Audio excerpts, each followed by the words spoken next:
আজি international day of yoga 21 June এইটো যোৱা প্ৰায় 10 বছৰ সমগ্ৰ বিশ্বত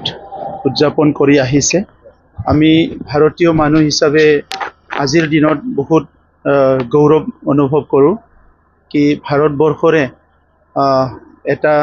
জীৱন ধাৰণা আৰু আমাৰ যিটো ভাৰতবৰ্ষখন আমি ক'ব নোৱাৰা সময়ৰ পৰাই এই যোগা আৰু বিভিন্ন ট্ৰেডিশ্যনেলি আমাৰ ভাৰতীয় মানুহবিলাকে মেডিটেশ্যন এই জীৱনৰ বিভিন্ন সুস্থ ৰখাৰ কাৰণে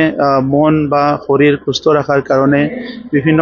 প্ৰগ্ৰামবিলাক বা বিভিন্ন এক্সাৰচাইজবিলাক কৰি আহিছিলে আৰু এইটোকে আমাৰ প্ৰধানমন্ত্ৰী নৰেন্দ্ৰ মোদী ডাঙৰীয়াই বিশ্বত উপস্থাপন কৰিবলৈ সক্ষম হৈছে আৰু আজিৰ দিনত সমগ্ৰ ভাৰতীয় মানুহে লগতে বিশ্বৰ মানুহে সকলো যোগা প্ৰেক্টিছ কৰে আৰু সকলো বিচাৰে যে পৃথিৱীখন সুস্থ হৈ থাকক। আমিও বিচাৰোঁ ভাৰতবৰ্ষৰ লগতে অসম আৰু বিটিআৰৰ সকলো বাসিন্দাই শাৰীৰিকভাৱে আৰু মানসিকভাৱে সুস্থ হৈ থাকক আৰু ইনাৰ এণ্ড আউটাৰ যিটো আমাৰ